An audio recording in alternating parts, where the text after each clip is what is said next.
नमस्कार दोस्तों, स्वागत है आपका स्टडी फॉर सिविल सर्विसेज में। ऋषि मिश्रा जी हमारे साथ हैं। यूपी पीसीएस 2022 के फाइनल रिजल्ट में नायब तहसीलदार की पोस्ट मिली ऋषि मिश्रा जी को। रैंक 10 आई है। पहली बात तो भाई बहुत बहुत शुक्रिया, बहुत बहुत स्वागत है आपका ऑफिस आने के लिए। Thank you sir. छोटा मोटा ये फॉर्मेलिटीज होती हैं हमारी, और ये लेंगे नहीं वापस। कई कई लोग कहते हैं कि ये दे के ले भी लेता है। रखिए, ये देखिए एक नॉर्मल सा देसी सा इंटरव्यू रहेगा, बिल्कुल फॉर्मल तरीके से क्वेश्चंस हम पूछेंगे। ऋषि मिश्रा जी को हमने कोई चीज़ ऐसी नहीं बताई भाई कि आपको ये बतानी है। जो ऋषि मिश्रा जी का एकदम फ्रीडम है। स्टूडेंट कई सारे क्वेश्चंस होते हैं स्टूडेंट के मन में, तो वो उस तरह से पूछना चालू करते हैं। सबसे पहले अपने बारे में बताइए, आप कहाँ से हैं, स्टार्टिंग की जो स्कूलिंग है वो किस मीडियम से हुई, फिर आपने कौन कौन सा ग्रेजुएशन किया और कितने अटेम्प्ट में हुए? मेरा नाम ऋषि मिश्रा है और मैं बेसिकली अयोध्या से बिलोंग करता हूँ। अगर प्रिपरेशन की बात की जाए तो मैंने मुख्य रूप से अयोध्या में रह करके ही अपनी प्रिपरेशन की है। हालांकि बीच में मैं थोड़े समय के लिए गाज़ियाबाद में रहा हूँ। स्टार्टिंग एजुकेशन मेरी इंग्लिश मीडियम से रही है और कॉन्वेंट स्कूल की मेरी पढ़ाई रही है। इंटरमीडिएट भी मेरा अयोध्या से है और ग्रेजुएशन वगैरह मेरा नेशनल पीजी कॉलेज लखनऊ से है। ये मेरा ओवरऑल थर्ड अटेम्प्ट था। 2020 से मैंने देना पेपर इसको स्टार्ट किया है और 2020 में मेरा प्रीलिम्स में क्वालिफाई नहीं हो पाया था। 2021 में मैं फाइनल में इंटरव्यू तक गया और फाइनल रिजल्ट में मेरा नाम नहीं था। 2022 में इस बार मुझे नायब तहसीलदार का पद मिला है, जिसमें मेरी रैंक 10th है। अच्छा, तो ये टोटल मिला के 3 अटेम्प्ट लगे जी सर। एकदम शुरुआत से तैयारी आपने कब से चालू करी? 2020 से? हाँ, मेरी शुरुआत की तैयारी 2020 से ही है। वो भी उसमें 2020 में चूँकि कोविड आया था तो थोड़ी बहुत डिस्टर्बेंसेस थी, जिनकी वजह से शायद मेरा उस बार नहीं भी निकल पाया, और 2020 से ही मेरी तैयारी स्टार्ट हो चुकी थी। अच्छा, एक बात बताइए, आप ये नायब तहसीलदार जो पोस्ट है, नायब का मतलब होता है यूनिक, मतलब रेयर, और तहसीलदार मतलब एक अच्छी खासी एक शब्द अगर कोई सुनता है तो लगता है कि बड़ा जो है रुतबा और राजा महाराजाओं वाली जो पोस्ट मिली है। ये आप जब पहले कभी सुनते थे तो आपको ये पता था इसके रोल के बारे में कि नायब तहसीलदार का क्या रोल है और इसमें क्या ऐसा नायाब है? नहीं, इस पोस्ट के विषय में तो मुझे बहुत ज़्यादा जानकारी नहीं थी। हालांकि जब पोस्ट प्रेफरेंस के लिए हम लोग फॉर्म फिल करते हैं इंटरव्यू से पूर्व, तो उसके विषय में तब यहाँ पे ये पोस्ट से मेरा पहली बार परिचय हुआ था। अच्छा। और ये पोस्ट मजिस्ट्रियल पोस्ट है। यूपी पीसीएस के अंतर्गत 2 से 3 ही पोस्ट हैं जिसमें आपको मजिस्ट्रियल पावर मिलती है। अच्छा। पहली तो सर टॉपर की हो गई एसडीएम वाली पोस्ट, फिर डीएसपी डीपीएसपी वाले में भी मजिस्ट्रियल पावर है, और तीसरी नायब तहसीलदार की पोस्ट है।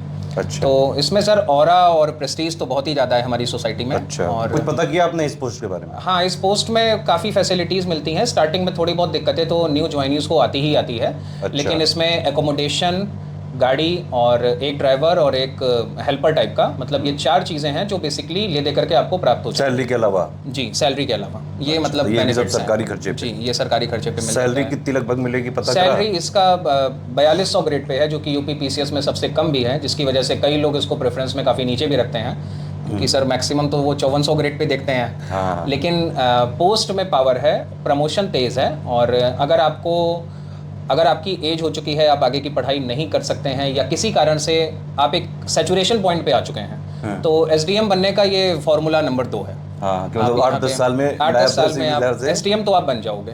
एटलीस्ट रिटायरमेंट एसडीएम से हो गए। हाँ, और अगर ठीक ठाक एज पे आपका होता है तो आप एसडीएम से आगे एडीएम तक भी जाते हैं। जैसे आपकी कम एज में हुआ है काफी? जी सर, मेरा थोड़ा सा भी एज कम है, तो फिर उसमें मैं एडीएम तक जा सकता हूँ। बाकी तो सर वो डिपेंड करता है आगे की चीज़ों पर। अभी आप नायब तहसीलदार जिसे बन गए, जिस दिन आपने ये मतलब आपका सिलेक्शन हुआ, कैसा लगा था? मतलब एकदम से तैयारी करने वाले मोड से निकल के एकदम से इसमें आने में कोई उस टाइम का क्या सरप्राइजिंग हुआ था? एकदम से अटैक हो गया था, शॉकिंग हो गया था, क्या लगा था? नहीं, मैं अपना रिजल्ट खुद ही चेक कर रहा था। अच्छा। और मेरा तरीका यह है कि रोल नंबर डायरेक्टली ना चेक करो, और स्टार्टिंग से पहले नाम से चेक करना चालू करो। अच्छा, सारे नाम देखते? सारे नाम देख डालो। 364 लोगों का सिलेक्शन हुआ है, तो मैंने स्टार्टिंग से देखना चालू किया। अच्छा। तो एसडीएम के सारे नाम निकल गए, मेरा नाम नहीं था। डिप्टी एसपी के भी सारे नाम निकल गए, मेरा नाम नहीं था।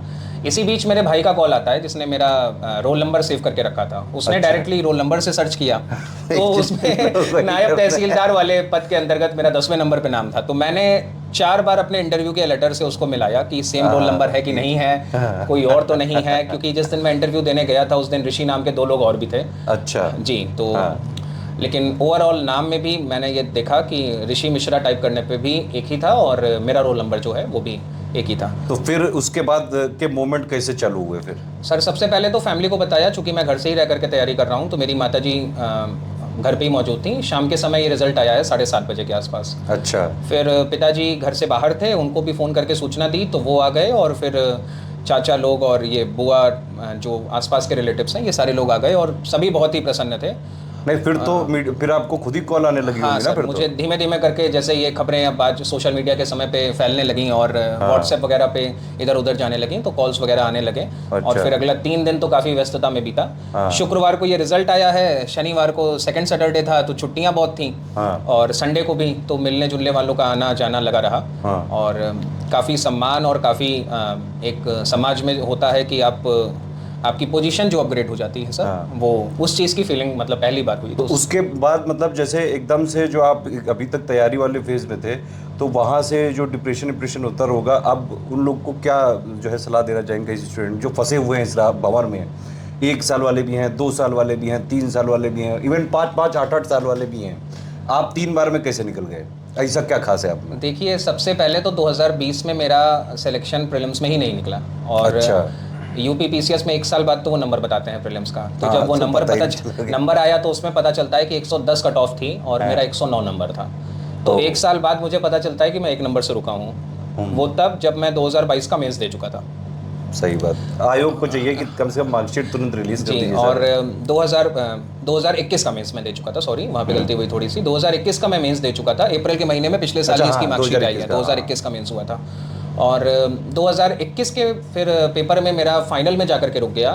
तो पहली बार में प्रीलिम्स भी ना निकाल पाना, मतलब एकदम से टोटल रिजेक्शन इस एग्जाम के लिए, और सेकंड बार में फाइनल तक जा करके इंटरव्यू तक पहुंच करके भी फेल हो जाना, 10 नंबर से मार्कशीट में ना आना, तो ये काफ़ी ज़्यादा डिप्रेसिंग होता है। और इस डिप्रेशन क्या करते थे डिप्रेशन में आप? देखिए, इससे निकलने का तरीका यही है कि आपको अपने पे भरोसा रखना है, और चूंकि आपके पास कोई और ऑप्शन नहीं है, जैसे मेरे पास तो सर कोई ऑप्शन भी नहीं है। अच्छा। मैं कहीं जॉब नहीं करता, ना मैं कर सकता हूँ, और मतलब अभी ऐसी कोई आवश्यकता भी नहीं है। हाँ। और इसमें से निकलने का और कोई तरीका भी नहीं था। तो मेरा यही था कि पढ़ते रहो, खींचते रहो किसी ना किसी तरीके से। हाँ, ये टाइम आगे भी पीछे होगा। निकल जाएगा। हाँ। और बस कितने मैं घंटे पढ़ते थे डेली? ओवरऑल मेरी एक रेगुलर स्टडी अगर मैं देखूं तो ये मेरी अब हैबिट बन चुकी है, और 2020 से लेकर के अभी तक कुछ दिनों को छोड़ करके जो बीच में गैप होते हैं सभी के जीवन में होते हैं, हाँ। आमतौर पे 5 से 6 घंटे की पढ़ाई हो जाती है। मतलब जब एग्जाम नहीं होते हैं?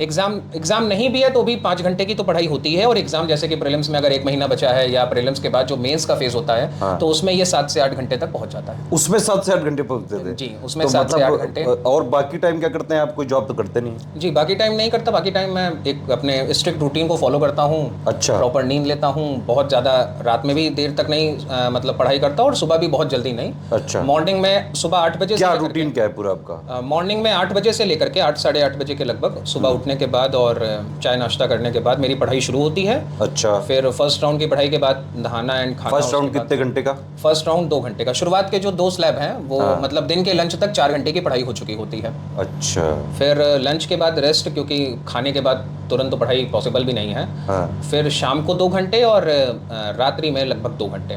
फिर इसके बाद डिपेंड करता है आप पढ़ाई कैसे करते हो। जैसे ज़रूरी नहीं है आप बुक को लेकर के बैठे रहो। आप अगर प्रीलिम्स का एग्जाम है तो आप मैप को जाकर के स्टडी कर सकते हो, दीवारों पे लगा करके। हाँ, सही बात। आप क्विजेस कर सकते हो। इसीलिए वर्ल्ड और इंडिया के बोला जाता है कि भाई फिजिकल पॉलिटिकल एक एक लगा लो।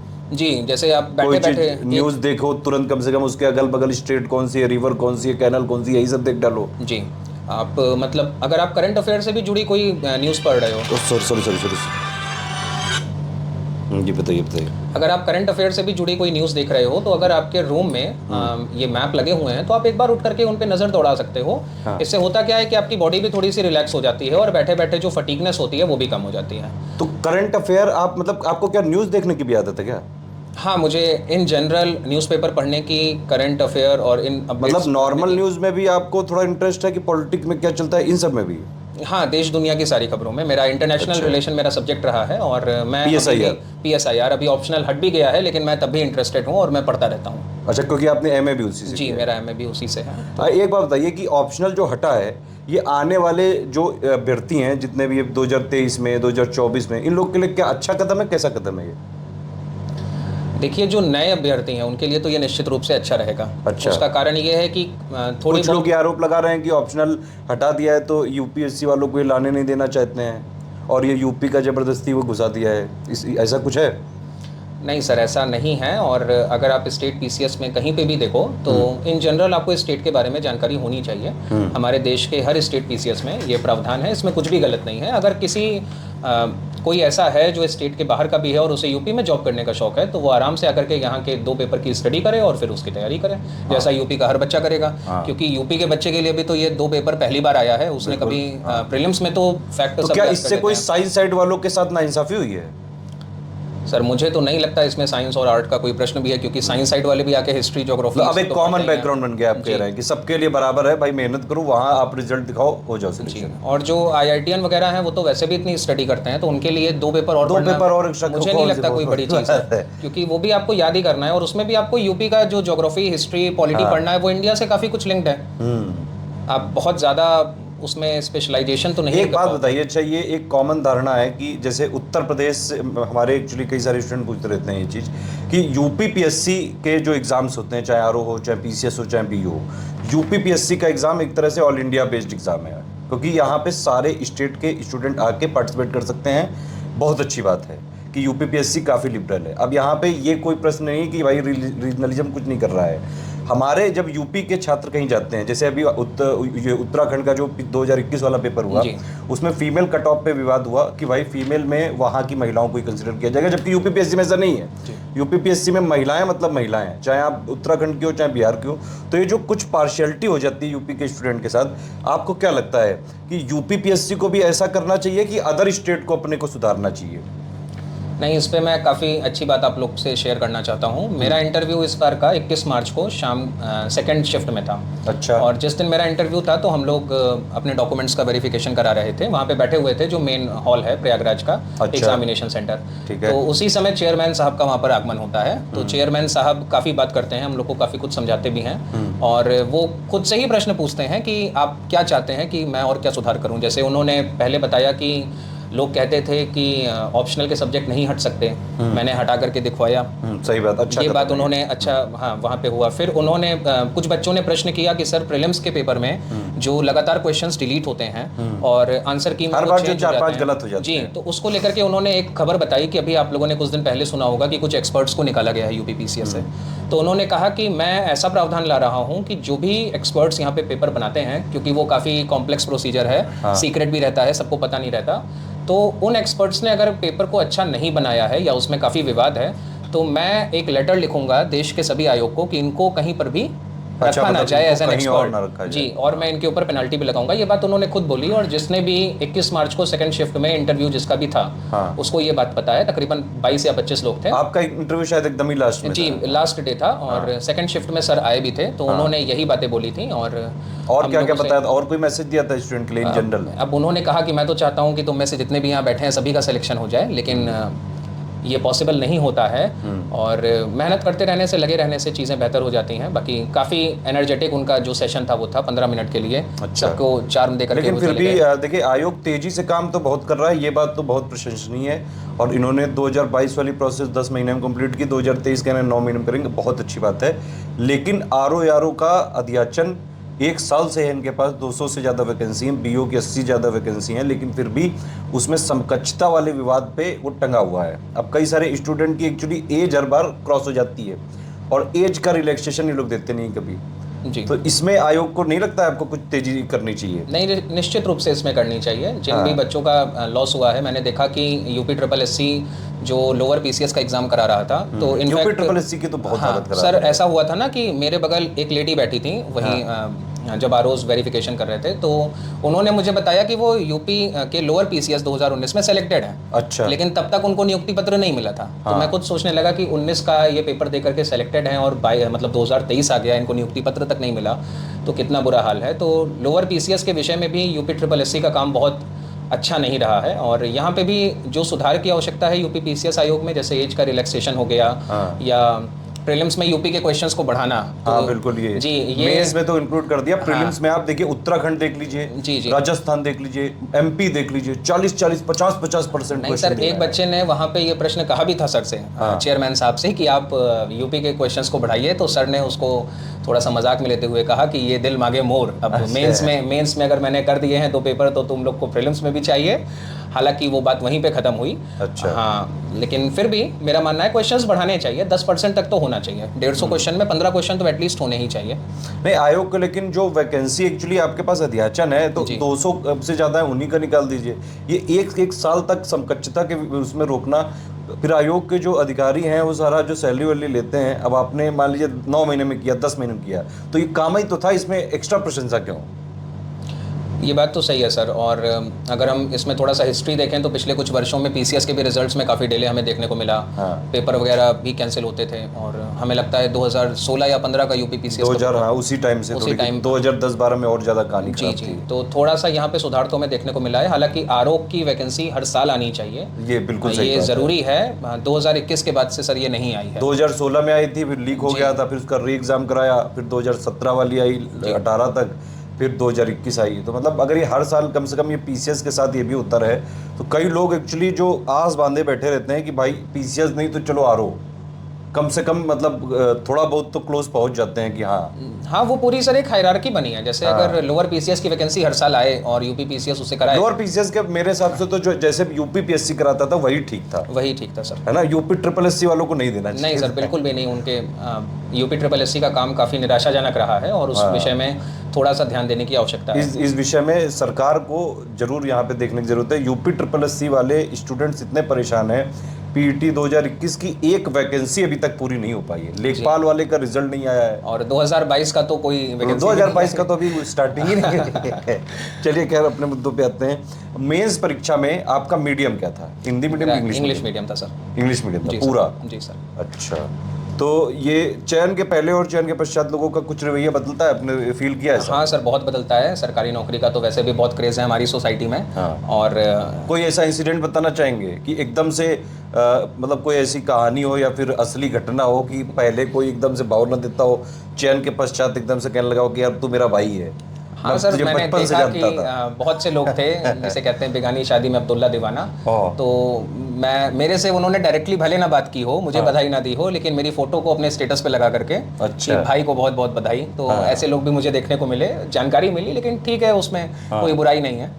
अरे चलो ठीक है, एक वो भी खुश है इसी बहाने, तो अच्छी बात है। खुशियाँ बट रही हैं। तैयारी के दौरान तमाम तरह के डिस्ट्रैक्शंस होते हैं। आप जैसे मान लीजिए आप तो नहीं रहे हैं इलाहाबाद में, लेकिन जो लोग इलाहाबाद में रहते हैं, दिल्ली में रहते हैं, या फिर कहीं भी रहते हैं, तो वहाँ पे कहीं कोई जो है गर्लफ्रेंड बॉयफ्रेंड बना रहा है, बाबू छोना चल रहा है, कोई जो है फेसबुक में पोस्ट डाल रहा है कि हमने ये गाड़ी खरीद ली, कोई कह रहा है हम यूएस चले गए हैं, कोई और कहीं खेल रहा है। ये इस तरह से कैसे दूर रखते थे लोगों? देखिए, मैं अपना पर्सनल बताऊं तो मैं सोशल मीडिया के यूज़ को ख़त्म कर देता था प्रीलिम्स और मेंस के पहले। सोशल मीडिया मतलब फेसबुक, इंक्लूडिंग फेसबुक, ट्विटर और ये इंस्टाग्राम वगैरह जो भी है। व्हाट्सएप यूज़ करता हूं, और हम लोग के प्रिपरेशन में टेलीग्राम का यूज़ ज़्यादा होता है। तो व्हाट्सएप भी आप कम ही चलाओ, बहुत ज़्यादा ज़रूरत नहीं है। तो दिन में एक बार आकर के आप एक टाइम फिक्स करो कि भाई हम इस टाइम आएंगे, सारे मैसेजेस का जवाब दे देंगे और उस पर रिप्लाई कर देंगे, तो वो चीज़ें ठीक रहती हैं। अगर आप घर से बाहर रह रहे हो तो एक रूटीन में आपको लाइफ को जीना चाहिए। 5 से 6 घंटे जो आप जिस एग्जाम की तैयारी कर रहे हो आप उसको दे सकते हो। नहीं, उस टाइम मैं ये पूछ रहा हूँ आपसे कि ये अट्रैक्शंस जो होते हैं कई सारे या फिर डिस्ट्रैक्शंस होते हैं, उसके दौरान स्टूडेंट कैसे अपने आप को संभालें? कुछ लोग कहते हैं कि मैं पढ़ने की बहुत कोशिश करता हूँ लेकिन मैं पढ़ नहीं पाता हूँ। कुछ कहते हैं कि मैं अगर मान लीजिए अभी प्रीलिम्स का टाइम आने वाला है, लास्ट के कुछ दिन बचे हुए हैं, तो हिस्ट्री पढ़ रहा होता हूँ तो मुझे ज्योग्राफी याद आने लगती है, ज्योग्राफी पढ़ता हूँ तो मुझे पॉलिटी याद आने लगती है, तो मैं सब भूलने लगता हूँ। ऐसे में क्या करें? कंसंट्रेशन कैसे बनाएं? कंसंट्रेशन के लिए आप थोड़ी बहुत मेडिटेशन प्रैक्टिस सुबह उठ करके कर सकते हैं। दिमाग को शांत रखने के लिए आपको जो संगीत पसंद हो, सूफी राग पसंद हो, भजन पसंद हो, कुछ भी आप सुन सकते हैं। अच्छा। देखिए, मुख्य रूप से आपको अपने दिमाग को शांत रखना है। अगर आपने 2 घंटे रिवीजन किया है तो 15 मिनट का कोई भी पसंदीदा गाना आप सुन सकते हैं, उससे आपका माइंड भी रिलैक्स होगा।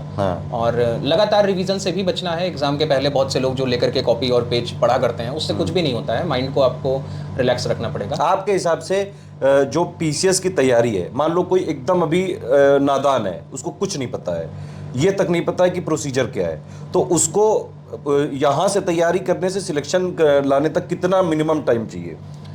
आप ये मान के चलिए कि 1 साल तो फाउंडेशन बनाने में लग जाएगा किसी को भी। अच्छा, हाँ। 1 से 1.5 साल लग जाएंगे। ये डिपेंड करता है आपकी कैपेसिटी कितनी है, आपका इंटरेस्ट कितना है और आप कितना टाइम डिवोट कर पाते हो। अच्छा और कंसिस्टेंसी ज़रूरी है, 5 से 6 घंटे की पढ़ाई भी ज़रूरी है। अच्छा, Yes, sir. ठीक है। और बाकी एक बात ये बताइए कि जैसे आप ये कह रहे हैं कि भाई पढ़ाई वढ़ाई तो ज़रूरी है, लेकिन क्या आप अपने आप को मतलब माइंड को एंटरटेन करने के लिए कुछ स्पोर्ट भी खेला करते थे? स्पोर्ट्स तो नहीं, मैं ठंडियों में साइकिलिंग करता हूँ और गर्मी में तो बहुत ज़्यादा पॉसिबल नहीं हो पाता, क्योंकि पढ़ाई भी रहती है और प्रीलिम्स के समय तो बिल्कुल भी नहीं हो पाता, और जब मेंस आता है तो उसमें भी प्रॉब्लम होती गेम है। वेम खेलते हैं कोई? थोड़ी बहुत वॉकिंग कर लेता हूँ, बैडमिंटन और साइकिलिंग सर ठंडक में ऑनलाइन हो कुछ जाती गेम वेम है। खेलते हैं? ऑनलाइन नहीं सर, ऑनलाइन कुछ भी नहीं। मैं वेब सीरीज़ वगैरह देखता हूँ अच्छा। खाली टाइम पे, मूवीज़ वेब सीरीज़ मैं उनका शौकीन हूँ, तो मैं वो देखता हूँ। अच्छा जी। अभी आपके यहाँ से क्या गोल्स हैं? मतलब सीधे जाके नायब तहसीलदार ज्वाइन कर लेंगे, हैप्पीली जो है पूरी ज़िंदगी अपना आराम से बढ़िया कट जाएगी, प्रमोशन होते रहेंगे क्योंकि कम एज में है, कि अभी फिर एसडीएम बनना है और यूपीएससी में भी ट्राई करना है पूरा? सर यूपीएससी का तो अभी नहीं कह सकता, क्योंकि मैंने आज तक उसमें एक भी अटेम्प्ट नहीं दिया है। अच्छा। हाँ, लेकिन यूपी पीसीएस में मैं इस बार कम से कम एक अटेम्प्ट देना चाहता हूँ। अभी ट्रेनिंग वगैरह में भी टाइम है, तब हाँ। तक मेंस हो जाएगा, तो एक अटेम्प्ट तो दूंगा। अच्छा, तो मतलब अभी इसके बाद एक जी, अटेम्प्ट अभी और देंगे? 2023 का दूंगा, तैयारी काफ़ी करके रखी है। हाँ। तो और एक फ्लो और मोमेंटम भी बना रहता है, अभी उसको ब्रेक करना ठीक नहीं है। अच्छा। जी सर। तैयारी के टाइम जब आप जो भी आप टाइम पढ़ते थे उस टाइम क्या नोट्स वोट्स बनाते थे, अपने खुद के मेंटेन करते थे कि ऐसे ही पढ़ लेते थे? नहीं, नोट्स तो बनाने चाहिए, लास्ट मिनट रिवीजन के लिए वो काफ़ी अच्छा रहता है। अच्छा। अगर आपके हैंड रिटन नोट्स हैं तो वो ही आपके काम आएंगे, वरना आप सोचो कि आप मार्केट से जाकर के नोट्स खरीद लो या उसको दूसरे की राइटिंग को देख करके आप समझ लो, पढ़ लो, उससे कभी भी काम नहीं होगा। अच्छा। जब आपने वो चीज़ें लिखी होंगी तो उनको पढ़ते समय आपके दिमाग में वो ज़्यादा बेहतर तरीके से बैठेंगी। अच्छा, अभी जो जितने भी वैसे तो जो पढ़ाई बोरिंग ही होती है, लेकिन जो जीएस वीएस के सब्जेक्ट्स हैं या फिर सीसेट है या फिर प्री है, मेंस है, इंटरव्यू है, इसमें कोई चीज़ ऐसी लगती है जो इंटरेस्ट आता है आपको? कोई सब्जेक्ट ऐसा है? अब मेरा खुद का ही सब्जेक्ट जिससे मैंने PSIR? किया, PSIR ही मेरा इंटरेस्टिंग सब्जेक्ट रहा है। अच्छा, इंटरनेशनल रिलेशन। जी, इंटरनेशनल रिलेशन और पॉलिटिकल साइंस। एक बात बताइए, आजकल ऑनलाइन एजुकेशन बहुत ज़्यादा बढ़ चुकी है, आप जानते भी हैं। ये ऑनलाइन एजुकेशन क्या है, वरदान लगता है आपको कि अभिशाप लगता है? सर इसके दोनों फ़ायदे हैं, फ़ायदे और नुकसान दोनों हैं। कोविड के बाद से ऑनलाइन एजुकेशन में जो बढ़ोतरी हुई, उससे घर घर तक ये चीज़ें अवेलेबल हो गई। जो बच्चे ऑफलाइन कोचिंग आकर के दिल्ली वगैरह में नहीं कर सकते हैं, जिनमें फ़ीस भी काफ़ी ज़्यादा होती है, तो वो काफ़ी नॉमिनल कॉस्ट पे ऑनलाइन कर सकते हैं। लेकिन अगर ऑनलाइन रह करके वो पढ़ाई नहीं करते हैं, ऑनलाइन समय अपने इंटरनेट का जो डेटा है वो किसी और जो मतलब पढ़ाई से इतर चीज़ें हैं उन पे बर्बाद करते हैं, तो वो एक बेन भी हो सकता है, उनके लिए फ़ायदेमंद नहीं हो सकता है। तो सर फ़ायदे नुकसान दोनों हैं, इंसान कैसा है और वो कैसे उसका उपयोग ऑनलाइन करता है। एजुकेशन ने जो ग्रामीण एरिया में रहने वाले लोग हैं, जो रूरल वाले कैंडिडेट हैं, उनको एम्पावर किया है, आपको लगता है जी ऐसा? जी, ज़रूर किया है, क्योंकि आज के डेट में युवाओं के पास इतने साधन है कि कोई गरीब भी है मान लो, तो क्या वो बिल्कुल ऐसे तैयारी करके बन सकता है? हाँ, निश्चित रूप से वो तैयारी तो कर सकता है। और अगर आप देखेंगे टेलीग्राम पे बहुत सा मटेरियल ऐसे भी अवेलेबल हो जाता है। यही बात है। थोड़ा बहुत ये कभी कभी अभिशाप बन जाता है, अभिशाप है, लेकिन अदरवाइज ये वरदान ही है एक जी तरह जी, से, है? उपयोग करने वाला कर सकता है काफ़ी। करंट अफेयर का कितना रोल लगता है आपको सिलेक्शन में, प्री में, मेंस में, इंटरव्यू में, है कुछ इसका? हाँ, करंट अफेयर का रोल है, बिकॉज प्रीलिम्स में तो करंट अफेयर से जुड़े 10 से 15% क्वेश्चंस आते ही आते हैं। मेंस के एग्जाम में भी करंट बेस्ड क्वेश्चन आते हैं यूपी पीसीएस में, और इंटरव्यू में तो आपसे वो करंट का ही बेसिकली क्वेश्चंस पूछेंगे। अच्छा। जैसे मेरे इंटरव्यू में रशिया यूक्रेन की वॉर छाई हुई थी। अच्छा, 10 से 12 मिनट किस तक। बोर्ड में था आपका इंटरव्यू? मेरा सविता अग्रवाल जी के बोर्ड में था इस बार। अच्छा। जी, तो क्या क्या क्या क्वेश्चन पूछे गए थे आपसे इंटरव्यू में? बेसिकली उन्होंने एंट्री करते ही मेरे बारे में पूछा, मैंने कौन कौन सी चीज़ें की हैं। तो सर मैं अभी जैसे बीएड कर रहा हूँ, अच्छा, अभी मेरा 2nd ईयर चल रहा है। बीएड करने का क्या पर्पस है एमए के बाद? तो यही चीज़ उन्होंने भी मेरे से पूछा। तो मतलब ये उसका बिल्कुल ही बीकॉम, जी, जी। एमए और बीएड, ये जी, ट्रायंगल तो- बन गया ये तो अलग अलग उसमें। नहीं, तो मैंने उसका जवाब भी दिया। एक्चुअली सर 2021 में कई वैकेंसीज आई जिनमें बीएड करने के साथ साथ BO वाला जिसे है। जिसमें फ़ायदेमंद था। कुछ पोस्ट भी होती हैं जिसमें बीएड मैंडेटरी होता है, जैसे ये शिक्षा जगत की जितनी भी पोस्ट होती हैं बीएसए वगैरह की, हाँ। इसमें बीएड मैंडेटरी होता है। हाँ। तो मैंने भी यही सोच के किया, ये कोई मेरा बैकअप प्लान नहीं था कि मुझे टीचर वगैरह की जॉब करनी थी। अच्छा। और यही जवाब मैंने मैम को भी दिया कि मैम बहुत सी ऐसे पोस्ट हैं जिनके लिए ये डिग्री महत्व वाली है। अच्छा। तो पिछली बार मेरा सिलेक्शन मतलब नहीं ये हो जो पाया था। डिग्री लेने का पर्पस था जॉब लेना, ये जॉब लेना था। कोई हाँ सर। इंटरेस्ट नहीं है नहीं सब नहीं, कोई इंटरेस्ट नहीं सर, केवल एग्जाम जा करके दिया है और कुछ भी नहीं किया। छात्रों को क्या कहना चाहेंगे कि जैसे कई लोग हमारे यूपी की वैकेंसी निकलती हैं, एआरओ में ओ लेवल मांग रहे हैं, किसी किसी जगह सीसीसी मांग लेते हैं, किसी किसी जगह बीएड मांग लेते हैं, तो क्या सब कर लें?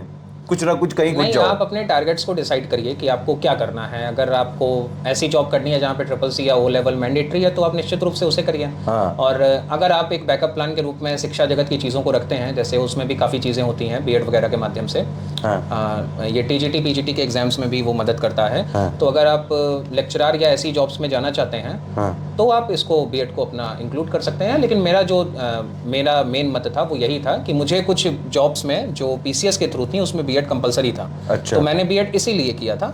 और उसका कोई भी मैंने मतलब किसी और टीचिंग या इस लाइन में जाने का मेरा कोई रोक वादा नहीं। अच्छा जी। मतलब कोई ऐसी स्टोरी या कोई घटना है कि मतलब जब से आपको लगा था जीवन में बनेंगे यही, बचपन से ऐसा सोचते थे कि एकदम रैंडमली बन गए, चीजें होती गई और करते गए? नहीं सर, ये बचपन से तो नहीं सोचा गया था। मैं तो अच्छा। बीकॉम का स्टूडेंट रहा और चार्टर्ड अकाउंटेंट बनना चाहता था। हाँ। सीपीटी का पेपर भी दिया और बीकॉम भी मैंने एक अच्छे कॉलेज से, नेशनल पीजी कॉलेज से मैंने लखनऊ के किया है।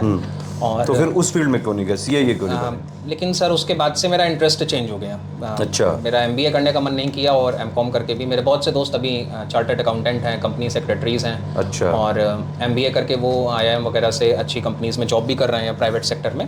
लेकिन चूंकि थोड़ा पारिवारिक माहौल भी ऐसा सरकारी नौकरी वाला था जिस पृष्ठभूमि से हम आते हैं। हाँ। और हमारे और अंदर यूपी में थोड़ा ग्लैमराइज भी है कि यार हाँ सर, सरकारी ये बाबू चाहिए। ग्लैमराइज भी है। ये हुआ कि जब भाई आप पढ़ाई कर सकते हैं तो आप बेहतर चीज़ की पढ़ाई करिए। तो इसलिए मैंने यहाँ पे आकर के काम किया और ये मेरा सही निर्णय था। ये बात आज समझ में आती है। एक बात बताइए, आपके जीवन में क्या प्रेफरेंस है, पहली पैसा या पावर? सर निश्चित रूप से पैसा पहली प्रेफरेंस होगी, क्योंकि पैसे के साथ पावर भी आ जाएगी। लेकिन सिर्फ पावर से पैसा नहीं मिलेगा। पैसा थोड़ा सा इम्पोर्टेंट है। मॉनेटरी अगर आपको एक इंसेंटिव नहीं मिलता है तो कोई भी इंसान काम नहीं कर सकता है। पैसा नो डाउट तो इम्पोर्टेंट है। ये नायब तहसीलदार में कितना बनेगा टोटल? इसमें ग्रेड पे के इंक्लूडिंग कितना, 70 मिलेगा ये दे लगभग? करके नहीं सर, इसमें कम सैलरी बनेगी। हम लोग किसी ग्रुप में थे नायब तहसीलदार के, तो उसमें ऐड भी करवाया गया था। तो नहीं, कट पिट के 62 के आसपास शायद हाँ, आती है ना? ये देखिए ऐसे ही होगा, 55 से 60 के करीब होगा। और अब ये डिपेंड करता है कि आपकी खुद की स्थिति कैसी है। आप जैसे शादीशुदा लोगों को उनके खर्चे ज़्यादा होते हैं जो ऐसे समय पे नौकरी पाते हैं, और या जिनके ऊपर परिवार में जिम्मेदारियां बहुत हैं। तो फिलहाल मेरे ऊपर कोई ऐसी जिम्मेदारी नहीं है। अच्छा। और जो भी पैसा मिलेगा वो मेरे लिए तो मेरी पहली सैलरी होगा, तो आराम से उसमें वर्क किया जाएगा। परिश्रम, अनुशासन, धैर्य, आत्मविश्वास और सही मार्गदर्शन, इन सब का कितना महत्व है आपके चयनित होने में? परिश्रम तो बहुत ही ज़्यादा इंपॉर्टेंट है। आप उसके बिना तो कोई काम नहीं कर सकते। अनुशासन जैसे आप मैंने तो कहा- लेकिन इतना कम पढ़ते थे। सर पढ़ाई स्मार्ट पढ़ाई होती है। आप थोड़ा सा वर्क करिए अच्छा। स्टार्टिंग में। जैसे अगर आप प्रीलिम्स की तैयारी कर रहे हो, अच्छा। तो आप पिछले 10 साल के प्रीवियस ईयर क्वेश्चंस को एकदम से रट लो। उसमें कुछ भी मत छोड़ो, उसमें थीम देखो कि कहाँ से क्वेश्चंस आ रहे हैं, आप उनका एक अभी notes लेकिन बनाओ। लेटेस्ट में जैसे 2022 वाले में तो ठीक है, उस 2021 वाला जो पेपर था, वो काफी 2019 थोड़ा वाला सा, था, हाँ। पीवाईक्यू पूछा ही नहीं। अब जी, उसमें जी। 5-6 क्वेश्चन आ गए फिर। जी, 2019 और 2021 का जो क्वेश्चन था वो थोड़ा सा टेक्निकल क्वेश्चन ज़्यादा था। लेकिन फिर भी मेरा मानना है कि 2021 के भी कुछ क्वेश्चंस थे जो 5, 6, 7, 8 थे। हाँ, जो आरओ वगैरह के पेपर से रिपीटेड थे। आप यूपीपीसीएस से होने वाले पेपर पे नजर रखो, और अगर 2-4 नए क्वेश्चन आते भी हैं तो उससे कट ऑफ भी नीचे जाती है। 2020-21 की कट ऑफ भी सर काफ़ी नीचे थी। मार्गदर्शन का कितना जरूरी है, रोल है इसमें? सही मार्गदर्शन मिलना तो आवश्यक है ही है। अगर आप किसी गलत लाइन पे इसमें आगे बढ़ जाते हैं, जैसे आजकल ऑनलाइन एडुकेटर्स की बात हुई, तो बहुत से ऐसे हैं जो केवल ऑनलाइन क्लासेस चला रहे हैं। मतलब 4 से 5 घंटे की क्लास होती है, उसमें 4 से 5 क्वेश्चन डिस्कस होता है केवल। अच्छा, हाँ, लाइव क्लासेस मैं नहीं मानता। बेकार चीज है। मैं बिल्कुल नहीं मानता। क्या बेकार है ये? लाइव क्लासेस बिल्कुल भी ठीक नहीं है। वो टाइम इन सबके कंज्यूमिंग चैनल है। बंद कर देने चाहिए। सर वो सबकी अपनी फ्रीडम है, वो तो कितने भी चैनल चलाएं। क्या लगता है आपको, लाइव क्लासेस से स्टूडेंट को कुछ फायदा होता है? रियल ओपिनियन दीजिएगा आप। नहीं, वो इनपुट आउटपुट रेशियो उसका नहीं ठीक है। मेरा ये कहना है कि अगर आप उसमें टाइम अपना डिवोट करते हो, आप 3 से 4 घंटे की क्लास करते हो, आपका 3 से 4 घंटा गया, 3 से 4 घंटे का आपका इंटरनेट गया, क्योंकि हर समय गया जो सबसे समय जरूरी गया। था। हर स्टूडेंट इतना, सबके घर में वाईफाई वगैरह भी नहीं है और सबके पास सस्ते नेट अवेलेबल भी नहीं है, वो भी अच्छे खासे कॉस्ट पे आते और हैं। उसमें भी ये लोग करते क्या है कि क्वेश्चन ले आएंगे बुक सामने और फिर जी। उसको लिखेंगे। जी। 1 मिनट लिखने में गया। और जिसमें चैट चल रही होती है तो उसमें तो आधा बवाल चैट में ही चल रहा होता है, तो फिर वहां से चैट में सब लोग नारे लगा रहे हैं। कोई कह रहा है जो है पाकिस्तान मुर्दाबाद, कोई कह रहा है कि CKM के भी। पता नहीं किस किस तरीके से, तो कोई कह रहा है कि हेलो एंजल वो, प्रिया, हाँ, मैं meme आपको बना यहाँ करके। फॉलो करता हूँ, आप भी मुझे यहाँ फॉलो कर लीजिए। जी, वो सब चीज़ें चलती रहती हैं। तो मेरा मानना है कि क्वालिटी आपको पहचाननी पड़ेगी कि कौन सा वीडियो देख करके आप कम समय में, जैसे सर आपके वीडियोस हैं, करंट अफेयर के वीडियोस हैं, आपका मंथली जो कंपाइलेशन आता हम तो है। लाइव में फोकस ही नहीं जी, करते हैं, तो हमारा अगर लाइव नहीं आपका करना है। मंथली कंपाइलेशन देखा जाए, उसको 1.25 या 1.5 पे चलाया हाँ, जाए हाँ। और उसके नोट्स बनाए जाएं, जो कि मैं खुद भी फॉलो करता हूँ, अच्छा। तो मुझे लगता है कि 1 महीने का करंट 1.5 घंटे में बन जाता है। हाँ। और 7 से 8 महीने का करंट आपको तैयार करना है, तो 10 घंटे में आप आराम से ये काम कर सकते हो। मतलब अगर डेली वो करो तो वैसे एक भी वीक में। ये करने के साथ साथ हम लास्ट में इसीलिए 10 जी, घंटे का पापा भी दे इसका देते हैं पापा कि वीडियो लो, भी जो लोग मतलब शुरुआत से तैयारी नहीं कर रहे हैं, आखिरी में उनके लिए सही रहता है। तो ये देखना चाहिए कि क्वालिटी अवेलेबल है कि नहीं, जिसके लिए प्रीवियस ईयर क्वेश्चन को आप सबसे पहले एनालाइज करो कि क्वेश्चन कहाँ से आ रहे हैं। जैसे घुमा फिरा के पिछले 10 सालों में 7 से 8 बार उसने ऑस्कर के ऊपर क्वेश्चन पूछे हैं। हाँ, वो हर बार, विम्बलडन क्योंकि एक्चुअली या- जब ऑस्कर का अवार्ड अनाउंस होता है उसी के 2 महीने बाद लगभग पेपर हो जाता है, और ये लेटेस्ट जरूर पूछते हैं। जैसे अगर आप इंपॉर्टेंट डेज एंड थीम्स का टॉपिक देखो, तो आप देखोगे कि इन्होंने अर्थ डे बहुत पूछा है, ट्यूबरकुलोसिस डे बहुत पूछा है, वाटर डे, एनवायरनमेंट और पॉपुलेशन डे बहुत पूछा है। तो ये सब के डे और इनका थीम तो एकदम कंठस्थ होना चाहिए। इनके एक्चुअली कुछ वो वाले एरिया है, पेट एरिया है जी, करंट के, जी। मतलब स्पोर्ट के इवेंट जरूर पूछेंगे, जी। अवार्ड ऑनर जरूर पूछेंगे, डे वाले जरूर पूछेंगे, वो भी जिनकी थीम है, जिनकी थीम है। और ऑबिटोरी वाले वो पूछेंगे जो ज्यादातर बहुत ज्यादा पॉपुलर है, जैसे, मतलब हाँ, ऐसे सर, तो इस बार हर जैसे दूसरे लता दिन- मंगेशकर जी पे हाँ, था क्वेश्चन। हाँ, जी। कोई मतलब बड़ा अवार्ड जीते हुए हैं, या फिर कोई अपनी फील्ड के बिल्कुल ही किंग टाइप हाँ, के जैसे विमेन, फर्स्ट विमेन कहीं पे भी होती है तो उससे क्वेश्चन आता है। First women, first country, first state, ये हमारा जो फोकस होता है ना, हम लोगों ने क्या किया कि हमारे बार यही रिसर्च करते हैं कि लोग कहाँ से क्या कर रहे हैं, और पूरा का पूरा हम उतना ही देते हैं। अब उसमें लोग हमको क्रिटिसाइज करते हैं कि पूरे महीने का तुम 1.5 महीने में कैसे कवर कर सकते हो। अगर आपने देखा होगा तो हम कर भी देते हैं हर जी, बार। जी, जी। उसके लिए इतनी प्रोसेस है कि करंट अफेयर के लिए डेली 3 लोग जो है करंट अफेयर 2-3 लोग कलेक्ट करते हैं। डेली का डेली कलेक्शन होता है, फिर उसमें से क्वेश्चन बनाए जाते हैं, सेक्शन वाइज निकल आता है, फिर मंथ एंड जब आने वाला होता है तो 3-4-5 लोग करंट पे ही बैठते हैं। जी, मैंने आपका फॉलो भी किया है, तो आपके जैसे पेड ग्रुप्स जो होते हैं, उसमें आखिरी में जो करंट अफेयर का कंपाइलेशन आपने हमारे पेड ग्रुप ज्वाइन किए थे? जी, जी, कौन मैंने कौन से? आपके प्री पेड के? ग्रुप, मैंने प्री के लिए आपके फुल पेड ग्रुप लिया था विदाउट डिस्कशन। पहली बार तो विद डिस्कशन लिया था, दूसरी बार विदाउट डिस्कशन वाला लिया था। अच्छा। और मेंस के भी मैंने आपका आंसर राइटिंग ग्रुप, हिंदी का ग्रुप कंपलसरी, आर्या मैडम वाला? हाँ, आर्या मैडम वाला, आंसर राइटिंग के दोनों ग्रुप ज्वाइन किए थे। प्रशांत दोनों अवस्थी हैं। सर और मोनू सिंह साहब जो मोनू हैं, सिंह हाँ, जी। जी, जी, तो उनका प्रशांत अवस्थी सर का काफ़ी अच्छा इसमें। प्रशांत अवस्थी जी के बारे में लोग बहुत बुराई करते हैं कि ये बहुत, नहीं, ये नहीं। बंदा बहुत जो है क्रूर है ये। मैं प्रशांत सर के बारे में कहना चाहता हूं कि मुझे आज भी वो डेट याद है। 5 या 6 दिसंबर की वो डेट थी, जब अच्छा। यूपी पीसीएस प्रीलिम्स का रिजल्ट आ चुका था 2021 में, और मैंने आंसर राइटिंग तुरंत शुरू की थी। अच्छा। उसके पहले मेरी आंसर राइटिंग पे बहुत कमांड नहीं थी, हालांकि इन जनरल आंसर लिख लेता था, लेकिन एक जो फॉर्मेट में लिखना जो होता है, मतलब एक उस तरह से कीवर्ड्स को इंक्लूड करते हुए टू द पॉइंट उतने शब्दों में, अब उसके लिए प्रोफेशनल तो तो चाहिए। जब मैंने पहला आंसर लिख करके भेजा प्रशांत अवस्थी सर को, ऑलरेडी 10 से 15 दिन की आंसर राइटिंग हो चुकी थी, तो तब का जो रिस्पॉन्ड था, अगर उसको लेकर के मैं बात करूं तो वो तो मुझे लगता है आप में से भी कई लोगों के से ज़्यादा खराब रहा होगा। नहीं, वो करते हैं, वो मैंने वो कई बार ऐसा ऐसा रिस्पॉन्स देते हैं कि अरे यार बेकार है।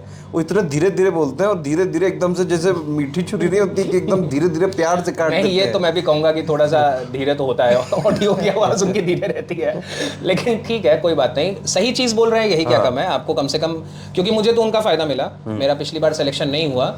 तो आपको एक बात बताइए, सही से बताइएगा, उस टाइम जब उन्होंने थोड़ा गंदा फीडबैक दिया था, बेकार हो, ये क्या लिख रहे हो, ये रद्दी है, क्या क्या लिख के दे दिया है नहीं, मुझे? उन्होंने 8 से 10 कमियां बताई थी मेरे आंसर्स में कि तो आपको लगा नहीं था कि यार ये कौन होता है चेक करने वाला? बुरा तो बहुत लगता है, लेकिन अब क्या किया जाए, आपको क्रिटिसिज्म तो सुनना पड़ेगा इस एग्जाम में, क्योंकि अभी टीचर बोल रहा है, कल को आपका सिलेक्शन नहीं होगा, परिवार वाले बोलेंगे, रिश्तेदार बोलेंगे, अगल बगल वाले बोलेंगे, तो उनका सुनने से बेहतर है कि टीचर का सुन लो। जो आदमी दूर बैठा है, आपको पर्सनली नहीं जानता, उसका सुनना उसका ज्यादा मतलब बेहतर नहीं है। है उसको, उनका जो है रोल, अवस्थी जी का या मोनू जी का रोल इतना है कि ये जो आंसर है बस इसमें कमी निकालनी है, हम कोई प्रशंसा करने के लिए तुमको बुलाई नहीं है। और आंसर में तो कमी हमेशा होनी चाहिए। आप मतलब 200 में 100, 110, 120, इससे ज्यादा क्या ही नंबर आदमी पाता है। सही बात है, इसीलिए तो इतना तो हमेशा रहेगा। तो प्रशांत अवस्थी सर का रोल काफी अच्छा रहा। बाकी सर के पेड क्विजेज में मैं जो बता रहा था कि सेक्शनल करंट अफेयर का भी ये पीडीएफ सेपरेट करके आखिरी में आप देते हैं। डिफेंस का अलग उसमें हो जाता है, साइंस टेक का अलग हो जाता है, अभी चल रहा है उसी करीब डेज एंड थीम्स अलग हो जाता है। तो इससे आप सिर्फ उन टॉपिक्स को उठा करके, मेरा कहना है कि आप इंडिविजुअली करिए कि एक डे पूछेगा तो मैं इस पीडीएफ को कंप्लीट करके एक क्वेश्चन तैयार करता हूँ। मैं आपको एक बात बताता हूँ, यूट्यूब में सब लोग ज्ञान देते हैं कि ये पढ़ो, हम वो टॉपिक उठा के दे देते हैं कि बस ये पढ़ो। जी, निश्चित ये रूप नहीं से। कि ये मैंने बोल दिया कि स्पोर्ट्स का पढ़ लेना, अरे क्या पढ़ लेना। अब वो आदमी जो तैयारी कर रहा है उसके पास टाइम वैसे ही कम है, ऊपर से लोड इतना है, सब देख रहा है, सब पढ़ रहे हैं, तो वो रिसर्च एंड डेवलपमेंट करे कि भाई यहाँ से ये ले लो, वहाँ से अरे उसको दे दो ना सीधे। तो हमारा काम ये है कि हम बस उसको इम्प्लीमेंट कर देते हैं एक्चुअली। नहीं, आपका यूपी पीसीएस में स्पेशलिटी है भी, और जिस लेवल पे आपका टीम का रिसर्च भी रहता है सर, तो उसमें तो नो डाउट काफ़ी बेहतरीन रहता है। छात्रों को तैयारी के दौरान किन चीज़ों से दूरी बनानी चाहिए, क्या लगता है आपको? मूवी मत देखो, पार्टी मत नहीं, जाओ। मूवी वगैरह तो मैं खुद बहुत देखता हूँ, तो मैं उसके लिए तो नहीं मना कर सकता। हाँ, ये है लास्ट मोमेंट पे पार्टीज वगैरह को अवॉइड करना चाहिए। अगर बहुत इंपॉर्टेंट है आप जा भी सकते हैं 1 घंटे के लिए, क्योंकि इतना समय तो अगर आप इंडिविजुअली अकेले रह भी रहे हो तो आप या तो खाना खाने बाहर जाते होगे कभी ना कभी, या आप बनाते भी होगे तो भी उसमें कुछ समय बीत जाता होगा। बिल्कुल। तो ये सब कुछ आपके ऊपर है, आपकी अपनी कैपेसिटी, आप कितना कर सकते हो। ऐसी चीज़ों से बचो जिसमें जाकर के कोई नुकसान हो या टाइम का लॉस हो, ऐसी पार्टीज से बचो। लेकिन अगर आधे घंटे किसी अच्छे रेस्टोरेंट में जाकर के खाना खाना है, ढाबे पे खाना खाना है, तो फिर कोई दिक्कत नहीं है, आप जाओ, हफ्ते में 1 बार जाओ, 2 बार जाओ, जैसा भी ठीक है। मतलब पढ़ाई करते हुए चिल जी, रहो। क्योंकि अभी जैसे आपको- प्री आने वाला है, जी। इन लोग को कोई सलाह देना चाहेंगे अपनी तरफ से कि क्या करें, लास्ट में फ्रस्ट्रेशन ना आए, जो है डिस्टर्बेंस ना आए, और एकदम से डिस्ट्रैक्शन ना आए कि अरे यार होगा कि नहीं होगा, वो डर जो है वो कैसे खत्म करें? देखिए, प्री का डर तो सभी का रहता है, इनफैक्ट प्री का डर तो मुझे भी अभी है। लेकिन जो भी आपने तैयार किया है अपना कंटेंट, उसको मल्टीपल टाइम रिवाइज करिए। और अगर आप सर का कोर्स ले रहे हो या नहीं भी ले रहे हो, तो सर के वीडियोस जो अवेलेबल हैं, जैसे Free में पापा है वो तो वीडियोस सारे। जो आखिरी में आएंगे, आप उनको लेकर के रिवाइज करिए, मल्टीपल रिवीजन करिए, और रटने की कोशिश मत करिए, क्योंकि आपको ऑप्शन को आइडेंटिफाई करना है, आपको वहाँ पे जाके लिखना नहीं है, ये बात समझिए। कुछ आपने test मतलब paper- पेड क्विज में मेरे वॉइस मैसेज सुने ध्यान से? हाँ, मैंने हर चीज़ पे नोटिस किया है कि और ये सच्चाई है, क्योंकि हम लोग स्टार्टिंग में क्या करते हैं कि जो भी चीज़ तैयार हो जाए उसको कोशिश करते हैं कि हमें याद हो जाए। कई लोग मुझसे पूछते हैं कि अरे मुझे रट नहीं रहा है। हाँ। मैंने उनको समझाया कि भाई तुम्हें ये थोड़ी ना रटना है कि तीसरे पेज की चौथी लाइन में 5वां वर्ड कौन सा है। बिल्कुल, एकदम सही अरे बात तुम है। उसको इस तरह से पढ़ लो कि उसके साथ प्रैक्टिस करते रहो। अगर आप पढ़ाई कर, अच्छा आपके लिए क्या लगता है, प्रैक्टिस जरूरी कि ना करें? अब ना करें, छोड़ दें क्या इसकी Prelims के लिए? प्रीलिम्स के लिए प्रैक्टिस अगर आपने की है तो ठीक है, वरना 1-2 टेस्ट लगा लेने चाहिए। जैसे कई लोग गोले भरने में वहाँ पे गड़बड़ कर देते हैं, और उनका टाइम मैनेजमेंट नहीं सही होता है। मैंने देखा है कई लोग एकदम आखिरी में जाकर के सर्कल करते हैं, तो वो भी ठीक नहीं होता। तो कुछ चीज़ें तो आपको बेसिकली पता होनी चाहिए, इसके लिए आपको प्रैक्टिस कर लेनी चाहिए अगर आप फर्स्ट टाइमर हैं या आपको टाइम को लेकर के इशू है। बाकी आपको वहाँ पे कुछ भी याद नहीं करना है, आपको बेसिकली क्रोनोलॉजी बनानी है। जज करना है कि भाई 4 हैं, चारों की 25% प्रोबेबिलिटी है, एक सही वाला पकड़ना है बस। और अगर एक भी ऑप्शन एलिमिनेट हो रहा है तो फिर आप उसको सॉल्व जरूर करिए। ये सब चीजें जो एलिमिनेशन है कि किस तरह से, मान लो नहीं भी आता है तब भी, अब देखिए समस्या ये है कि 1/3 निगेटिव है, और 150 में एटलीस्ट 90 प्लस तो सही करके आने हैं, 90 नेट में रखें। क्योंकि कई लोग जो एकदम मार्जिन में रहते हैं ना, कि मान लो 87 गया कट ऑफ 87 क्वेश्चन पे, तो अगर आप 90 वाले भी हो, 88 वाले भी हो, और लास्ट में आयोग क्या करता है, मॉडिफाई की पे बेस्ड रिजल्ट तो निकाल देता है, बहुत गड़बड़ उसमें हो जाती है। लेकिन मॉडिफाई की नहीं देता है। अब आप कैलकुलेट करे बैठे हो कि हाँ मेरा आ रहा है 90, तब तक आयोग ने 5 उड़ा दिए और आप एकदम से रेस से बाहर हो गए, पूरा साल ही खत्म। नहीं, तो इसके लिए आप लोग नंबर ऑफ अटेम्प्ट्स को बढ़ाइए, क्योंकि जब 2020 में मेरा सिलेक्शन नहीं हुआ था, कितने क्वेश्चन आप अटेम्प्ट हाँ करके आए सर, थे? वो मैं बता देता हूँ। 2020 में मेरा जो सिलेक्शन नहीं हुआ था, उसमें एक बड़ा कारण ये भी था कि मैं भी थोड़ा सा कंजर्वेटिव था कि मुझे 120 122 से ज़्यादा नहीं करने। मैंने 117 किए। अगर मैं 5 क्वेश्चन और कर देता तो हो सकता है मैं 1 नंबर ज़्यादा पा जाता, 5 में से अगर 1 भी या 2 भी सही हो जाता। 5 में 1 भी होता तो हाँ, तो मेरा ज़्यादा हो जाता। तो मैंने थोड़ा सा कंजर्वेटिव वहाँ पे काम किया, जिसका मुझे नुकसान भी उठाना पड़ा। CSAT का पेपर क्लियर था, लेकिन दोबारा जब मैंने 2021 का निकाला है तो मैंने 129 क्वेश्चन किए थे, और 2022 में मैंने 133 क्वेश्चन किए थे। 133, तो मेरा मानना है 10% से ज़्यादा नहीं छोड़ना चाहिए, 130 प्लस 135 तक जाना चाहिए। जो क्वेश्चन एकदम से नहीं आते हैं, उसका इतिहास, भूगोल, मेरे हिसाब से कुछ भी छोड़ना नहीं वही पता। चाहिए कि उसके बारे में कुछ नहीं पता एक है। भी ऑप्शन अगर तुम eliminate जीवन ना में हो पहली रहा हो, बार जी। उसको वहां देख ही रहे हो, तभी छोड़ दो। एक भी ऑप्शन अगर एलिमिनेट नहीं हो रहा है तभी आप उसे छोड़िए, क्योंकि वैसे क्वेश्चंस गलत होने के चांसेस ज़्यादा रहेंगे। लेकिन आपको अपने अटेम्प्ट की संख्या को बढ़ाना चाहिए, क्योंकि मैं ऐसे भी लोगों से मिल चुका हूं जो काफ़ी कम अटेम्प्ट करते हैं, उनका स्ट्राइक रेट अच्छा होता है, लेकिन जैसा आपने बताया कि अगर क्वेश्चंस ज़्यादा गड़बड़ हो गए और डिलीट हो गए, तो वो फिर हर बार होते ही हैं, हाँ, 3 4 5 तो होते ही हैं। क्योंकि आप आयोग से ना तो फाइट कर सकते हो और ना ही आप आयोग को कुछ कर सकते हो। तो उसी के आपको- पास जाना जी। है यार, वो तो भगवान है। तो वो वहाँ पे उसको क्रिटिसाइज करने से बेहतर है कि आप अपने में सुधार करो, अपनी स्ट्रेटेजी को बदलो और नंबर ऑफ अटेम्प्ट्स को ज़्यादा अटेम्प्ट करो। 125 प्लस तो होने ही चाहिए, 125 प्लस तो होने चाहिए, क्योंकि 117 पे तो मेरा खुद का नहीं हुआ, तो कम से कम उससे 10 क्वेश्चन ज़्यादा तो होने ही चाहिए। मेज में पूरा पेपर अटेम्प्ट कर लेते थे आप? सर जब फर्स्ट टाइम मैंने दिया था तो 2021 का पूरा पेपर मैंने अटेम्प्ट किया था। हालांकि आखिरी के कुछ क्वेश्चंस, जैसे कि मैं बताऊं तो 18 क्वेश्चन तक मेरे सही थे। आखिरी के 1 से 2 क्वेश्चन ऐसे थे जिसमें मैंने शीट या ग्राफ बना के छोड़ दिया या 2-4 लाइन लिख करके छोड़ दी, क्योंकि मेरा पहला अटेम्प्ट था। लेकिन 2022 में मैं A to Z सारे क्वेश्चन अटेम्प्ट करके आया हूँ। अच्छा जी। ये एक और क्वेश्चन है कि कई बार छात्रों में ये नकारात्मक बहुत है कि भाई निगेटिव इमेज बहुत है कि ये पीसीएस इनने निकाला है, ये बहुत ज़्यादा जो है सुपर ह्यूमन क्वालिटी है, बहुत इंटेलिजेंट है। क्या आप शुरुआत से थ्रू आउट टॉपर रहे हैं? स्कूलिंग, कॉलेज, हर जगह टॉपर रहे हैं? मैं एक एवरेज प्लस स्टूडेंट रहा हूँ। टॉप 5 या टॉप 10 में तो अपने को कंसिडर नहीं करूँगा। हाँ। लेकिन आप ये कह सकते हैं कि टॉप 15 या 20 में अगर 50 से 60 बच्चों की क्लास है तो मेरा उसमें नाम होता था। अच्छा। और पढ़ाई रेगुलर की है। अच्छे मार्क्स भी रहे हैं हाई स्कूल इंटर में, ऐसा नहीं है। ग्रेजुएशन तक पढ़ाई की है, ठीक। लेकिन अल्टीमेटली यहाँ पे आकर के है क्या कि आपको सिर्फ प्रीलिम्स नहीं निकालना, आपको मेंस भी निकालना है, आपको इंटरव्यू में भी अच्छा परफॉर्म करना है और तब जाके आपको फाइनल सिलेक्शन मिलेगा।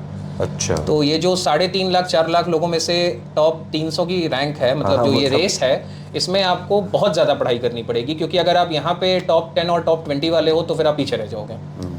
तो कंपटीशन और एकेडमिक्स में ये फ़र्क आ जाता है। कंपटीशन में आपको कंपटीशन के हिसाब से काम करना पड़ेगा।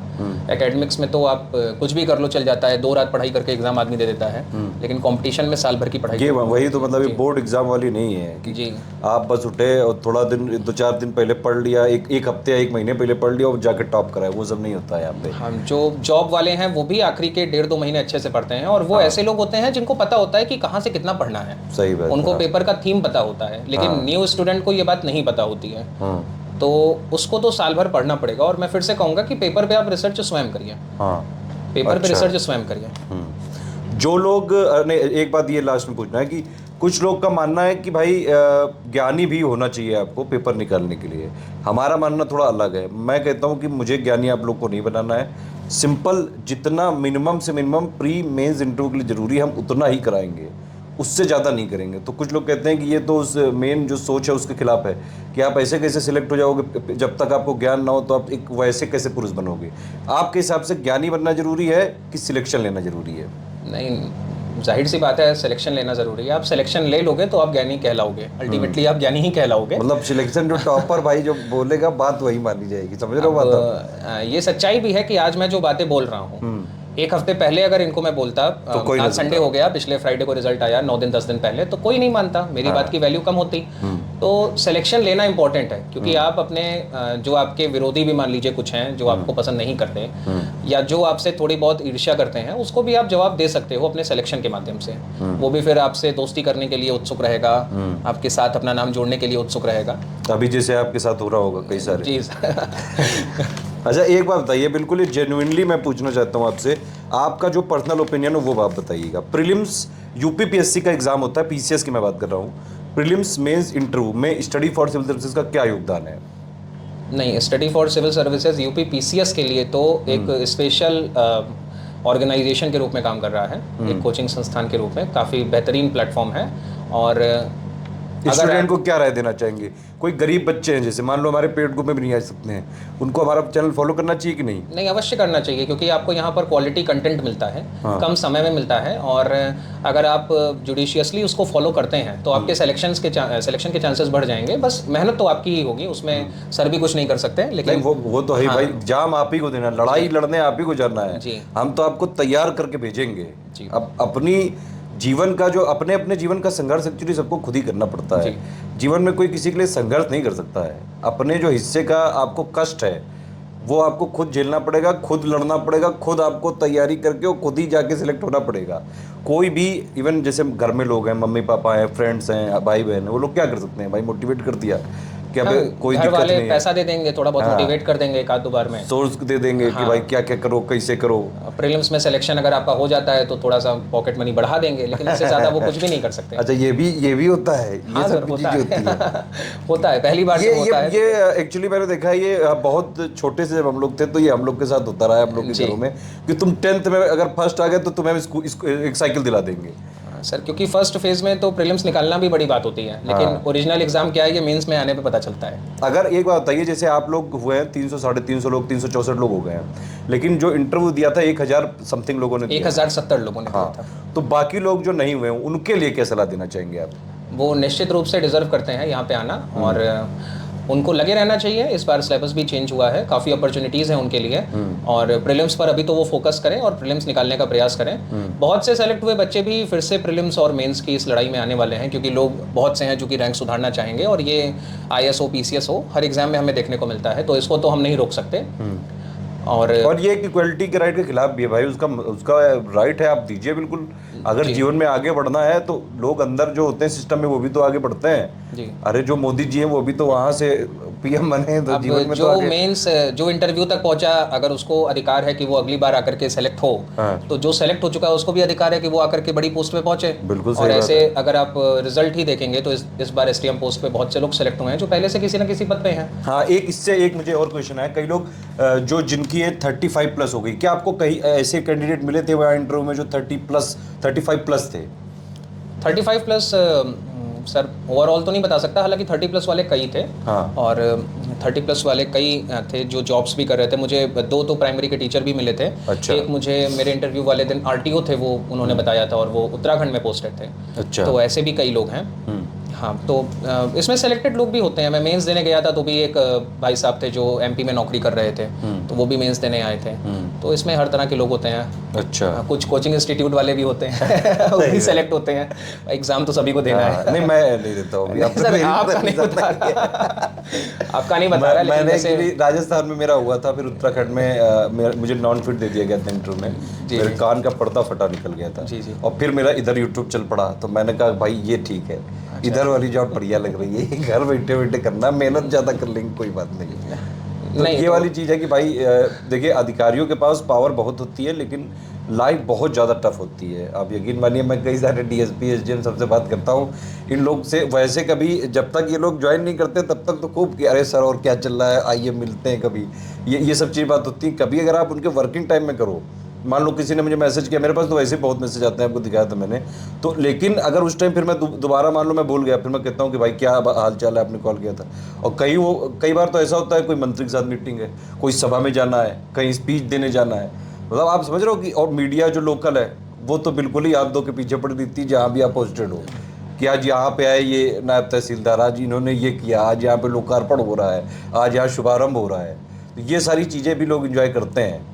हाँ, निश्चित रूप से जब तक आप पढ़ाई के स्टेज में होते हो तो आपको लगता है कि यही सबसे ज़्यादा टफ स्टेज है, लेकिन जब आप जॉब की स्टेज में जाओगे तो आपको पता चलेगा कि यथार्थ काफ़ी डिफरेंट है। सुविधाएं हैं, पैसा है, इसमें नो डाउट, और इसी के लिए आप लोग पढ़ाई भी कर रहे हो, मेहनत भी कर रहे हो, लेकिन जब आप उस पोजीशन पे पहुंचोगे तो रिस्पॉन्सिबिलिटी भी काफ़ी बढ़ जाएगी। ये तो है। अच्छा, ये बताइए कि आपको लगता है कि स्टडी फॉर सिविल सर्विसेज के लिए कोई सुझाव है आपके लिए मन में, कि मतलब कुछ क्या हम और करें? नहीं, आप सर काफ़ी क्या बेहतर चीज़ मिसिंग परफॉर्म है? कर रहे हैं। कुछ जैसे कि वीडियोस वगैरह तो आप फ्री में अवेलेबल करा ही देते हैं, हाँ। और क्विज वगैरह भी फ्री के ग्रुप उसमें भी चलते ही हैं, जो डेली 50 वाला होता है। बिल्कुल।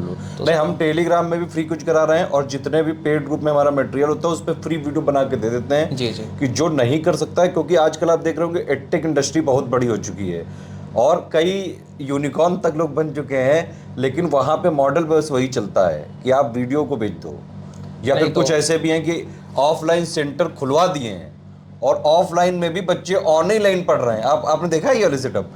मैं बताऊं, मैंने अभी कुछ सेटअप देखे, मैं नाम नहीं लूँगा उन पर्टिकुलर यूनिकॉर्न्स का, लेकिन उसमें होता ये है कि मान लीजिए जैसे एक बड़ी सी क्लासरूम है, और एक उसमें बड़ी सी स्क्रीन लगी है, स्मार्ट बोर्ड टाइप का है, और एक जो टीचर वो एक जगह सेंटर पे पढ़ा रहा है, उसके कई सारे सेंटर में बच्चे आ रहे हैं ऑनलाइन पढ़ने के लिए, हाँ, वो screens पे ऑफलाइन में। दिक्कत। आपको क्या लगता है कि ऐसा फॉर्मेट ठीक है? नहीं, बिल्कुल भी नहीं ठीक है। फिर तो बच्चा घर पे इससे रह बढ़िया करके घर पे रह के पढ़ ले। सही बात है, उसको अपना फायदा मिलेगा। हाँ। तो सर सुझाव में ये है कि सर इस बार जैसे यूपी स्पेशल के पेपर ऐड हुए हैं, तो उसके लिए आप अलग से नहीं, हम उसके लिए तो बिल्कुल लगे हुए जो हैं। 4 महीने का समय रहेगा, क्योंकि हर बच्चा कंटेंट को लेकर परेशान रहेगा कि कहाँ से क्या करे और कैसे इसके लिए हमारी कोशिश है कि हम पापा वीडियो दे देंगे, GS5 के हर पॉइंट का अगर अलग आप अलग इस साल फ्री करके इसको चला देंगे, वीडियो एक तो से फ्री 2 साल, करेंगे। हाँ वही मतलब कि जैसे मैक्सिमम चीज़ें अगर आप इस बार सहयोग करेंगे तो इससे निश्चित रूप से छात्रों का भी फायदा होगा सर, आपका भी फायदा होगा, और फिर ओवरऑल ये सबके लिए win-win GS5 और situation है। 6 के लिए आप लोग टेंशन मत लीजिए, हमारी पूरी कोशिश है। देखिए, पहले उसका कंटेंट बना के पेड में देना पड़ेगा, क्योंकि कोई भी वीडियो तभी बनता है जब वो पेड में पहले दे दिया जाता है, जी।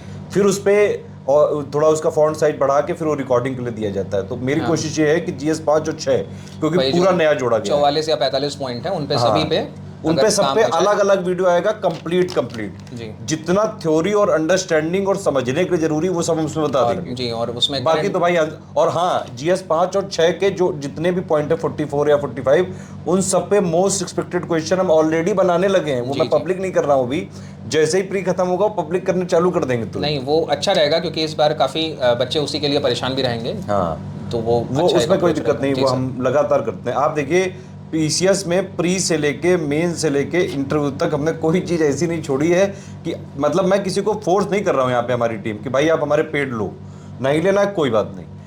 जो पेड में आपने देखा भी होगा शायद कि जो आप लोग को PDF मिलती है हम उसी पे वीडियो बनवा देते हैं। हाँ, वो सेम जो PDF होता है, हाँ। जो पेड ग्रुप में एज अ PDF मिलता है आपको, उसी पर बेस्ड वीडियो होता है है करंट ना? अफेयर का और बाकी तो चीज़ों वो का भी। भाई जिसको मेहनत करनी है थोड़ा सा अब YouTube चलाओ, जो हाँ, इधर इसमें उधर कोई रील वो वील नहीं देख है। रहे हो वो सब बंद करो, मेन वीडियो पे आओ।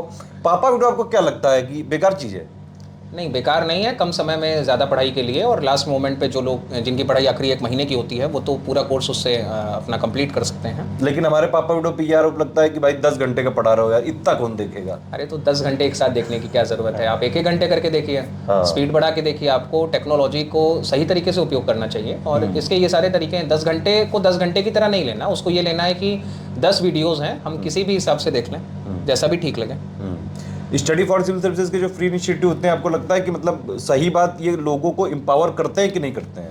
नहीं, निश्चित रूप से स्टडी फॉर सिविल सर्विसेज की तरफ से जो भी फ्री इनिशिएटिव्स हैं, जो सर का ग्रुप है टेलीग्राम पे बना हुआ, और जो क्विज चलते हैं वो फ़ायदेमंद हैं। हाँ। जिसको कुछ भी नहीं पता उसको कम से कम आइडिया लग जाता है, और जो पेड कोर्सेज को नहीं ले सकता है वो वहाँ से अपना फ़ायदा ले सकता है। तो इसमें स्टूडेंट्स के बीच में क्या क्या राय है हम लोग के बारे में, स्टडी फॉर सिविल सर्विसेज के बारे में क्या क्या लोग बोलते हैं कि ये लोग कौन है ये? बाकी कोचिंग वाले तो मैंने सुना है कि कई कोचिंग वाले जो टीचर हैं वो हम लोग के बारे में बोलते जरूर हैं लेकिन हमेशा ट्रोल ही करने के लिए बोलते हैं। अब सर ये पूरा का पूरा जो इकोसिस्टम हम लोगों ने ecosystem हिला है। दिया है बिल्कुल।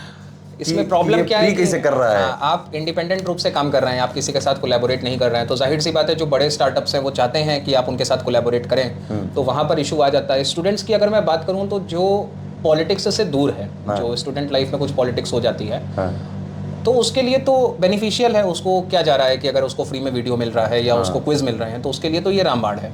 और क्योंकि हमारे फ्री हैं इसलिए कई लोग अगर मान लो कोचिंग ज्वाइन भी कर लेते हैं ना तो देखते वो इधर ही हैं जी, जी। कि अरे यार ये तो फ्री मिल रहा है, ये तो देख लो, फिर वो कंपेयर करते हैं कि ये तो फ्री में ऐसी चीज दे रहा है जो ये लोग पेड में भी नहीं दे रहे हैं। हाँ, और बाकी अब एक ऐसी जमात है जिसको मीम बनाना और ये सब करने में मज़ा भी आती है, तो उसमें कोई बुराई नहीं है, आप करिए, फ्री टाइम में करिए। हम भी कहते हैं कि जाओ खेलो। आप मतलब मेन बात ये है कि सर की तरफ से भी काफ़ी मेहनत हो रही है, और एक स्टूडेंट के रूप में हमारा काम है कि हम जो भी इंसान मेहनत कर रहा है, सभी कोचिंग संस्थान करते हैं, मैं ये नहीं कह रहा कि कोई एक ही कोचिंग संस्थान कर रहा है, लेकिन अगर व्यक्ति मेहनत कर रहा है तो उसको थोड़ा सम्मान देना चाहिए, इसमें तो कोई प्रॉब्लम नहीं है। मेरा तो मानना ये है कि आप सम्मान किसी को दे ना दें, लेकिन अपने सिलेक्शन के लिए आपको जहां से जो पढ़ना जहाँ से पड़े जो मिले, हाँ। भाई पढ़ो, पहले एक काम बार है तो सिलेक्शन फिर- हो जाए, जी। फिर उसके बाद जहां जहां भाई आपने पढ़ा है वहां वहां उनको दे दो जो जो चीजें आपने पढ़ी हैं। नहीं सर, जो समझदार है वो तो ले भी लेता है और बताता भी नहीं है कि मैंने यहाँ से नहीं, पढ़ा है। हमारे यहाँ है कई SDM भी इस बार भी हुए, इससे पहले भी हुए। कुछ लोग क्या करते हैं कि मान लो वो मटेरियल खुद नहीं खरीदते हैं, किसी कई बार और से। ऐसा भी होता है, मैं समझता हूँ स्टूडेंट लाइफ में प्रॉब्लम 2-3 लोग मिलके खरीदते हैं। हाँ नहीं, कुछ लोग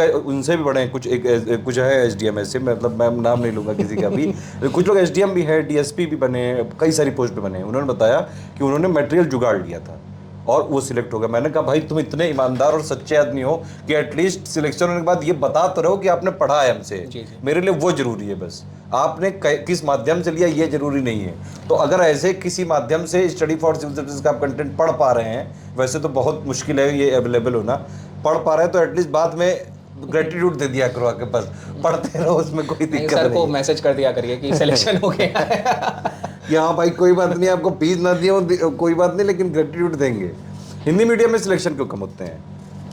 UPPSC में आपको लगता है ऐसा कुछ है? नहीं, हिंदी मीडियम के काफ़ी बच्चे सेलेक्ट होते हैं। मुझे कई बच्चे इस बार मिले भी थे, और ये एक आम धारणा होती है कि हिंदी मीडियम का सिलेक्शन रेशियो घट रहा है। अच्छा। लेकिन मुझे नहीं लगता इसमें आयोग के स्तर से कोई पार्शियलिटी होती है। आयोग अच्छा। तो लगातार सुधार कर रहा है। बीच में एक न्यूज आई थी कि हिंदी मीडियम वालों के जो लोग हैं वही इंग्लिश मीडियम वालों की कॉपी चेक करते हैं और उन लोग को समझ नहीं आता इसलिए पूरे नंबर दे देते हैं। इसमें क्या सत्यता है? नहीं, ये तो कुछ ज़्यादा ही एक्सेजरेशन हो गया। इतना तो आयोग जैसे स्तर पे ऐसे काम नहीं, कई सारी डिमांड भी हुई थी इसके लिए कि आप प्रॉपर, उनका कहना ये था, उस पे जैसे एक्सपर्ट्स निकाले थे आयोग ने, हाँ। उसमें से कुछ एक्सपर्ट्स ऐसे भी थे जो आंसर राइटिंग के थे जी। तो वो लोग क्या करते थे कि मान लीजिए वो हिंदी मीडियम के हैं तो उन लोग को शायद ऐसा कुछ होता है, इंटरनल अरेंजमेंट होगा उनका कि पर कॉपी या कुछ कॉस्ट वॉस्ट होगा, तो वो जितनी नंबर ऑफ कॉपी ज़्यादा चेक करेंगे उतना ज़्यादा वो बनता है। तो इस चक्कर में जो आप फील्ड के हैं भी नहीं उनसे भी चेक कराई जा रही थी। ये प्रॉपर केस हुआ है। तो आयोग ने जो एक्सपर्ट निकाले हैं ना वो ऐसे ही नहीं निकाले हैं जी। वो हर स्तर पे कमियां हुई हैं, चाहे वो प्री के स्तर पर हो चाहे वो मेंस के स्तर पर हो। आप शायद आपको थोड़ी अगर हिस्ट्री पता हो तो एक जमाना ऐसा भी था कि टॉपर्स के नंबर काट के बढ़ा दिए जाते थे। बाकायदा आरटीआई हो चुकी है इस पे और खुलासा हो चुका है। खैर हम उस युग से अच्छे युग में आ चुके हैं। मेरा मानना है कि हम लोग को फ्यूचर की तरफ देखना चाहिए। हर आयोग अपने में सुधार कर रहा है और चेयरमैन साहब ने भी उस दिन यही बात बोली थी कि वो जो भी एक्सपर्ट्स होंगे ऐसा जो भी करेंगे उनको कठोर से कठोर दंड दिया जाएगा। तो हमें अज्यूम करना चाहिए कि उनकी बातें सत्य होंगी। अगर उन्होंने ऑप्शनल जैसी बड़ी चीज़ को हटा करके दिखा दिया जो कि कई लोग मानते थे नामुमकिन है, तो हमें भरोसा करना चाहिए क्योंकि हम और कुछ कर भी नहीं सकते हैं। इससे ज़्यादा हम कुछ भी नहीं कर सकते। और तुम्हारे पास कोई राइट नहीं, पढ़ लो बस। जीवन में कुछ टैलेंट नहीं है ना, जैसे मेरी तरह या फिर इन लोग की तरह। अगर देखिए आपका बहुत टैलेंट है, एक्टिंग बन जाओ, एक्टर बन जाओ, सिंगर बन जाओ, क्रिकेटर बन जाओ, तो वो लोग एक्चुअली एक्सेप्शनली टैलेंटेड हैं बचपन से जी। अब अगर आपके पास ऐसा टैलेंट नहीं तो एक ही चीज है जीवन में, पढ़ाई कर लो। पढ़ाई करके एक ऑफिसर बन जाओगे ना तो ये जो एक्टर है ना या फिर कोई स्पोर्टमैन, इनका करियर होता है। हाँ। आपका कोई करियर नहीं, आप 60-65 साल तक राजा हो, जहां भी जाओगे वहां पे टॉप ही पे जाओगे। तो ये वाली चीज़ों से कम मोटिवेशन लेनी चाहिए कि भाई कुछ नहीं, पढ़ लो। नहीं, गवर्नमेंट जॉब तो गवर्नमेंट जॉब है और उसमें तो कोई दो राय नहीं है कि उसके जो फायदे हैं वो अलग ही हैं। तभी हर व्यक्ति यहाँ पर 2 से 3 साल 4 साल तक अपने खपा देता है। अरे लोग 8-8 साल गवा देते हैं। इलाहाबाद में तो बाबा है कई सारे वो तो इसी में अपना पूरा जीवन बिता दिया है। कह रहे हैं साधु बन गए अब हम। बस अब यहाँ पे आयोग में ना सही, आयोग के अगल बगल रहूंगा, अंदर ना जाने दो, अगल बगल रहूंगा। लेकिन अच्छा एक बात बताइए, पर्सनल लाइफ के बारे में कुछ पूछ सकते हैं आपसे? अभी शादी वादी में क्या राय है आपकी? करनी चाहिए तुरंत कर लेंगे? कई सारे प्रपोजल चालू हो चुके हैं, क्या इरादा है? मेरा मानना है लाइफ में हर चीज़ का एक टाइम होता है। और अगर आप टाइम पे चीज़ें नहीं करोगे तो फिर बिना टाइम पे करने पे उसके अपने लॉसेस होते हैं। आप अगर लेट में शादी करते हो तो उसके अपने लॉस हैं। लेट में शादी, लेट में फैमिली और लेट में फिर हर डेवलपमेंट आपका लेट में होगा। तो टाइम पे चीज़ें कर लेनी चाहिए, सिलेक्शन हो या ना हो, लेकिन आप टाइम पे चीज़ों को कर लो। क्योंकि हमेशा से हम ये देखते आ रहे हैं, पुराने समय से ही हर चीज़ एक टाइम पे होती थी तो वो बेहतर होती थी। एक जो पुराने मतलब रीति रिवाज बने उनको फॉलो करते रहो। बहुत जल्दी भी नहीं करना है, बहुत लेट में भी नहीं करना है, लेकिन जो एक एज होती है, पीक एज होती है, वो उसके लगभग कर लेना चाहिए। होती है आपके हिसाब से? सबका अपना अपना होता है। आपके हिसाब से कितनी पीकेज होती है? सर मैं अभी यहाँ भाई इससे ज्यादा में तू कर ले अब शादी। नहीं, मेरा मानना है कि अब तो लोग 30 के बाद भी करते हैं और उसमें भी कोई दिक्कत नहीं होती।